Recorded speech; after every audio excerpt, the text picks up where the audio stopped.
Okay, thank you very much. So let's start from you right here, our first panelist. Tell us about who you are, what's your background in terms of your work, and what are you going to share with us here?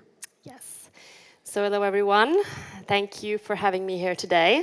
It's a pleasure. My name is Silje Bareksten, and I am the head of sustainability and technology of Nordshipping. Previously, I worked with the smart city efforts and strategies of the city of Oslo in Norway as head of smart city.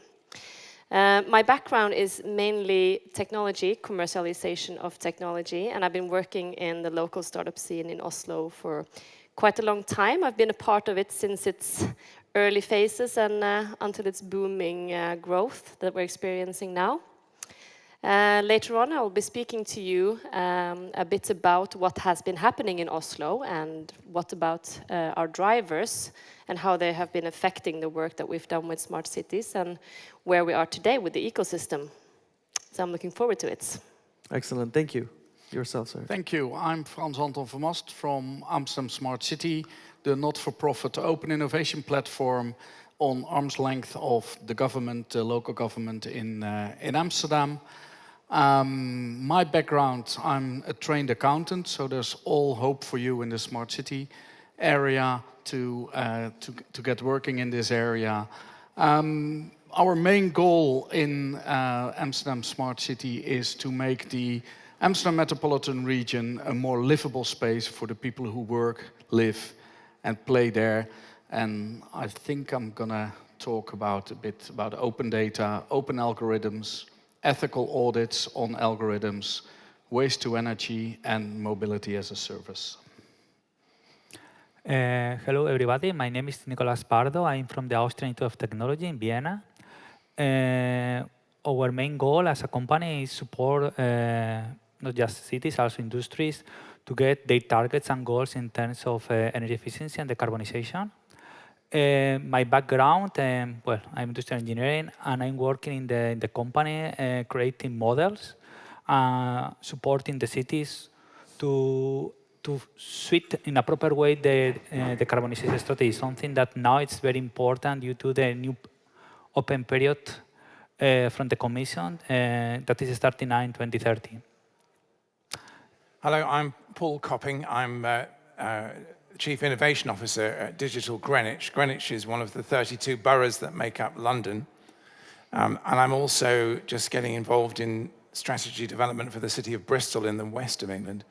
And in that comparison, I'm happy to be involved with two of the leading test beds for integrated smart city deployment. And they're slightly different to each other, but they both have a considerable interest in sustainable and clean city development. Thank you so much. And with that, I'll start a round of really tough questions because we want to figure out from these experts what really is happening to the world and these cities that we intend to make smart and modern and just transform everything. But all of that will come at a cost. There is a cost of doing business, as we know. There's a cost of implementing technology. We're talking about being carbon neutral and the hope and the dream of being carbon neutral by 2030. So we still have 10 plus 2, sorry, my maths is weak, 12 more years until this specific target that we've created here. Tell us, Silje, what have you seen so far in terms of carbon neutrality generally, but then does it align with some kind of sustainability goals in the world? Like, is this a realistic thing we should be doing, or we should just ignore it? Well, ignore it, I think that's probably the last thing we need to do, and I think it's quite unavoidable, this case. Coming from Norway, I speak from rather a point of entitlement when it comes to what kind of resources we already have in place to deliver on these goals. And I guess it's probably the same for many of the countries in Northern Europe. But we've definitely seen a huge increase in activity and interest, not only because of the UN sustainability goals, but because of international treaties. And of course, the latest reports have shown us how the temperature is increasing. And actually today, there was quite devastating news from the World Wildlife Fund that the amount of species have been reduced with over 60% the latest years. And this is a huge wake-up call. And I think that working with smart cities and working with collaborations between the public sector, the private sector, and startups, technology ecosystems, I don't think I've ever seen such a huge movement now to focus on doing something in a global movement. So that's at least encouraging, although we have a lot of challenges to get on with. Frans, do you think, and I want to frame the same question to you, but more from a numbers perspective. We know we're headed into the algorithmic economy. Everything is algorithm driven, everything is going to be technologically driven. And you also mentioned you're an accountant. So we're going to ask you everything about numbers. Do you think the numbers will add up eventually by 2030 for us to go carbon neutral? And what challenges or opportunities do you think, or what value will the digital economy create through algorithms, because they're being talked about everywhere? Coming from a country that's half of it's below sea level, so every centimeter of increase of sea level, we have to be innovative, and we rather spend money on preventing of that sea level rise than actually strengthening and make our dikes and dunes higher. When it comes to algorithms, if you open up your algorithms, then you will be able to use the expertise and knowledge that's already out there in the community. And that's a cost for free. But it will contribute to a better and livable place in your city. So from that point, I think it's good to open up your algorithms, but on the same time, you have to have ethical audits on your algorithms. Does the algorithm actually do what we think it does? And especially a role for local government, and we're attached to local government, is that you make sure that it is non-discriminatory and make sure that everybody has an equal chance, or to frame it in a different way, to have social inclusion. And as we're shifting, and coming back to the accountant's perspective, is as we're shifting actually more from capital expenditure to operational expenditure. So we do not invest, or we do not buy assets anymore, but we ask, in collaboration with the private sector, for them to deploy the assets and then lease them from the private sector.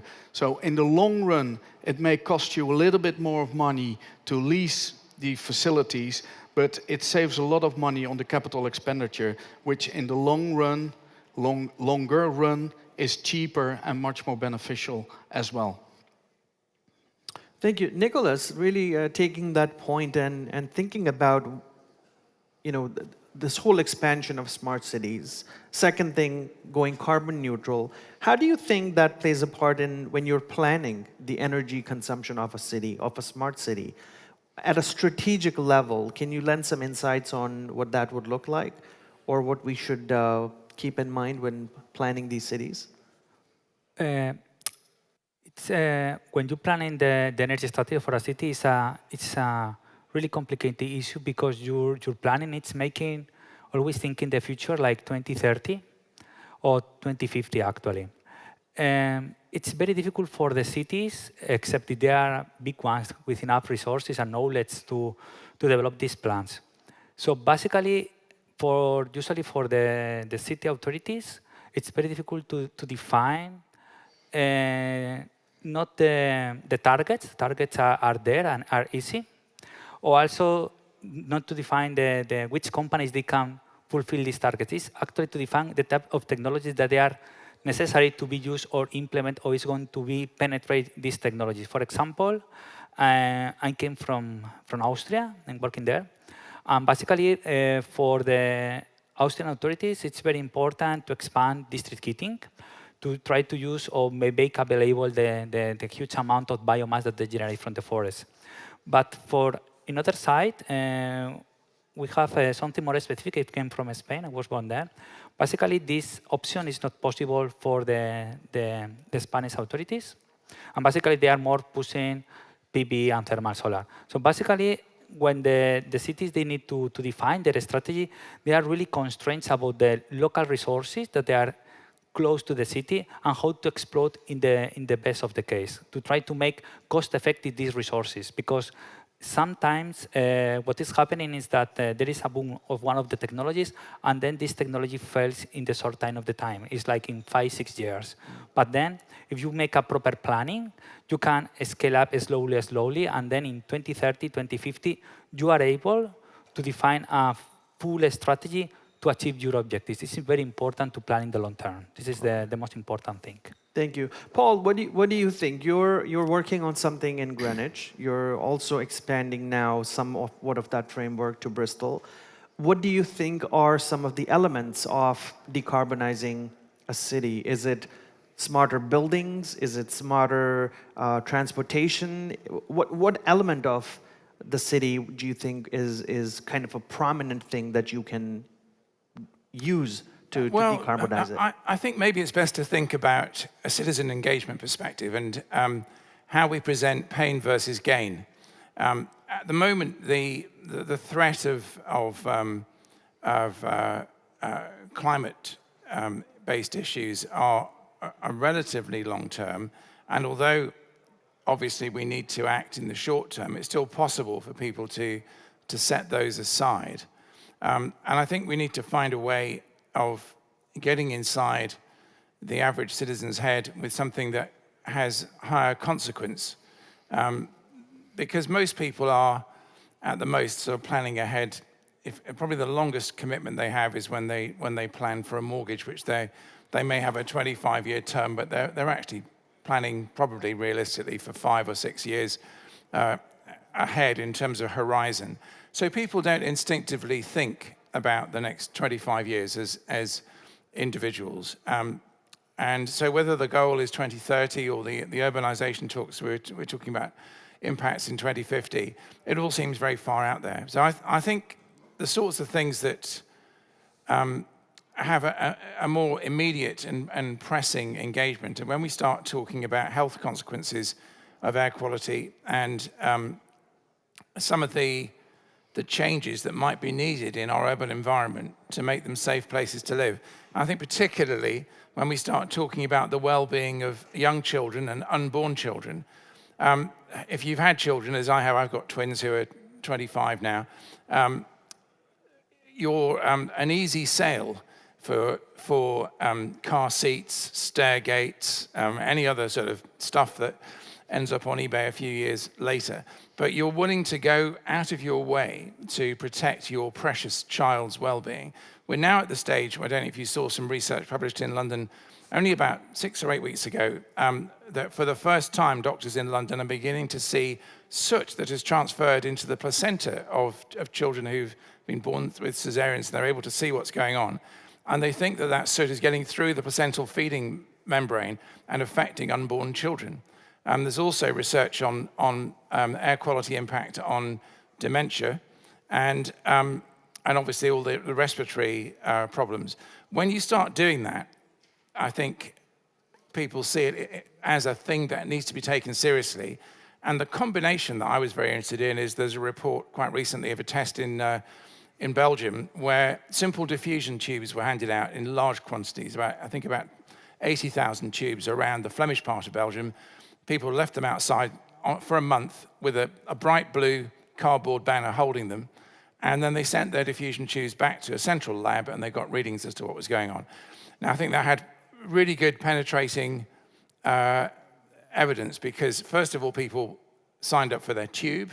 Secondly, people said, what's that blue thing outside your house? And they talked about it for a month. And then they got some data. And the aggregated data showed roughly what many of us would expect, that if you're near traffic lights, that's probably bad news. If you're in an urban environment with heavy traffic going past, that's relatively bad news. What are you going to do about it? What changes? And I think that changes people's mental picture as to whether, in fact, they would consent to a pedestrianised area and whether they'd see the benefits in real terms and whether they'd be willing to give up the convenience or, as they see it, the privacy of personal transport, whether that be a change to EVs or a change to shared. So all that sort of thing, I think, has to hit a bit more deeply into what people care most about and get off that long-term worry, sometime, I mean, it's in the queue just behind Brexit for us, that there's a lot of bad things that are going to happen, and Brexit's got in the front of global warming at the moment. Thanks. Thank you so much. Silje, you wanted to say something. Yes, for sure. And I think that one of the important ways of kind of attacking what you're saying in a good way is to look at the demand side part of cities and the delivery side. You need to work on both ends. So demand-wise, citizens need a plethora of services, but in order for them to be feeling more responsible about their choices, I think it's really important that you actually show the citizens the consequences of their actions. So if you're not doing your chores as a citizen to, for example, make sure that you sort your waste properly, that will actually return a consequence for you personally. For example, microplastics that are showing up inside people now more than ever, which is really scary. And for the delivery side of the cities, we need to look at what we can do with the tools that we do have. If we're talking still in a carbon neutral perspective, how can we, for example, not only talk about the policies and the strategies environmentally, but how do we use, for example, procurement, which is a very, very forceful and powerful tool to set the standards that makes it possible for us to push the technology vendors to deliver those things that we need in order to make sure that we can reach these carbon neutrality goals.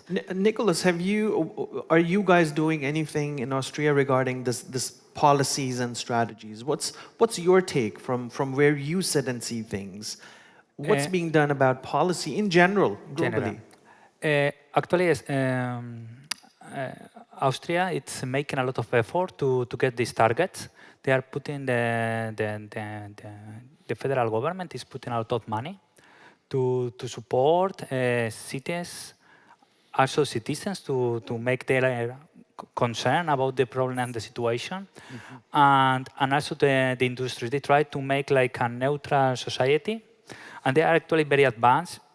Something of the reason is because the geographical conditions. They have a lot of hydropower. I think it's 60% or 70% of all the electricity is hydropower. So anyhow, in spite that they are in a good position, they are putting a lot of policy and a lot of fundings in increase to concern about the society to be carbon neutral for the cities. For example, they have huge subsidies for PV panels, heat pumps, insulation. In general, insulation it's very a key element for the sustainability, in my opinion.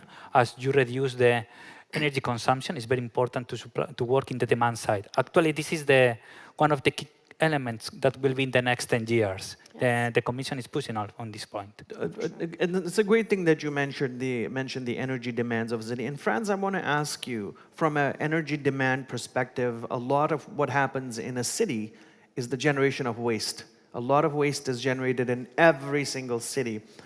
What are you seeing from your perspective in terms of the possibility of converting waste to energy? Is there any value in that? What should we do with all this waste? So luckily enough, 10 years ago, 15 years ago, the city of Amsterdam invested in a waste-to-energy plant.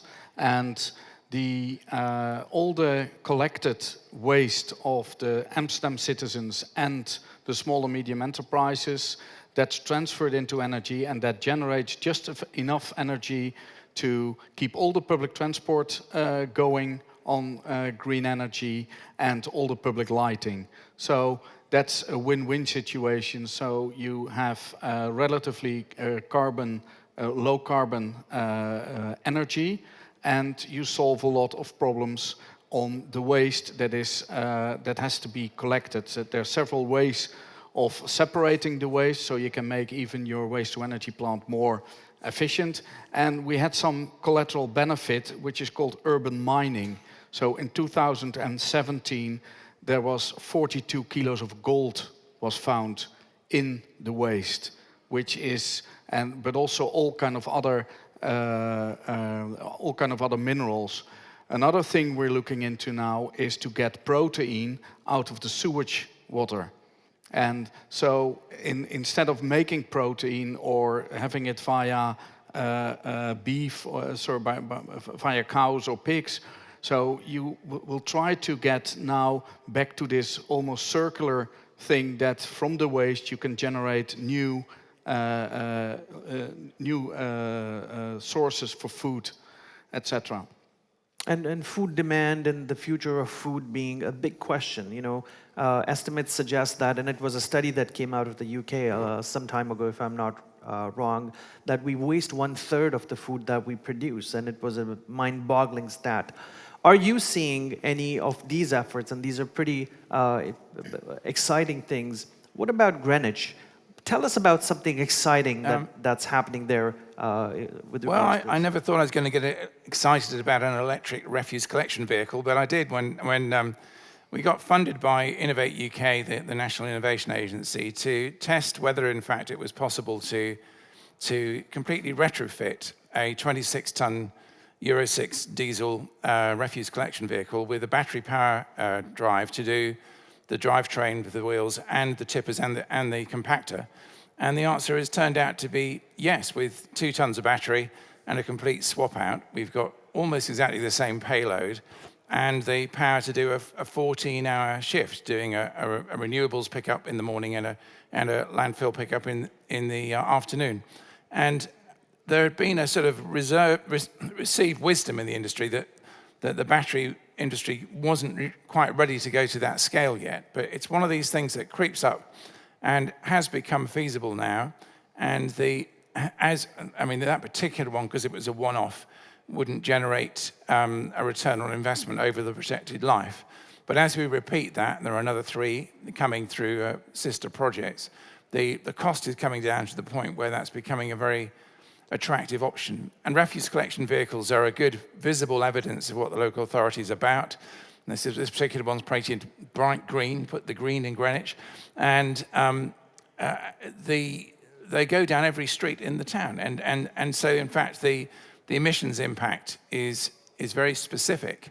And also there's a considerable noise benefit.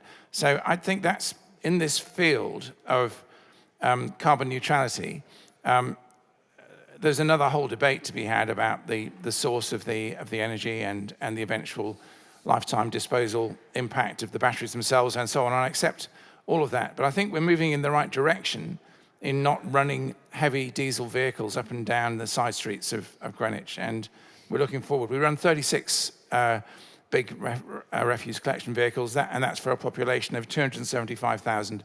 So extrapolate that, and it's an awful lot of vehicles. And it's a niche market, but it's something that can make an impact on its own. Thank you, Paul. And we're running short on time, but I'm going to try and make one or two more questions real quick. Silje, I want to ask you, and I want to ask all of you about one of the elements of this waste collection and refuse, that we're polluting the oceans like crazy, right? They say that if we don't stop now, a majority of what is in the ocean will be plastic, and it'll be more than the fish in there in the next 10, 15, 20 years. Silje, do you have a comment on this? Yes, I think that what we need to do really, really fast is to address consumption and waste, both on the demand side and the delivery side. And in order to address that properly, we need to really fast start speaking about circular economy. And we need to marry the smart cities discussion with the circular economy and the sustainability discussion. And in my opinion, we cannot speak about smart cities without speaking about sustainable cities. Finally, cities need to take an approach to making environmental strategies as their top strategy and have goals trickling down into all departments. Okay, excellent. Did anybody want to add anything to that from your element? Just adding to that circular economy point, is that now there's new businesses arising in Amsterdam. They collect basically the plastic that is thrown into the canals, and all new benches in the public space are made out of that plastic that is thrown away in the canal. So we really have to think on what are we going to do with the materials, whether it's in buildings or in consumption goods, in their second, third, or even fourth life cycle. Yeah, Netherlands, you're a great inspiration, and we're looking towards you to find solutions to how we're going to set this up.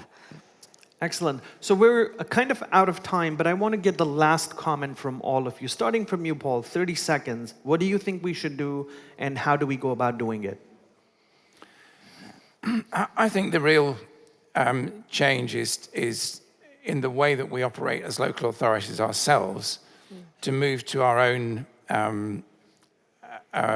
supply chains. I think the point's been made about procurement, and to try to establish good practice. And I think our citizens will respond to that. It's a safe space politically, but I think it's in our interest to put out a bit of fear and uncertainty about the future. Thank you, Paul. So establish good practices. Frans, 30 seconds. For me, the most important thing is that cities they have a clear long-term strategy to get their targets and to really to work in reducing and the energy consumption, meanwhile the efficiency measures, and very important also what's mentioned by my colleagues, the circular economy is a key element to reduce also the resources. Energy is a fact, but the resources is also a key element for the cities. And that was Nicolas, sorry. Frans, 30 seconds.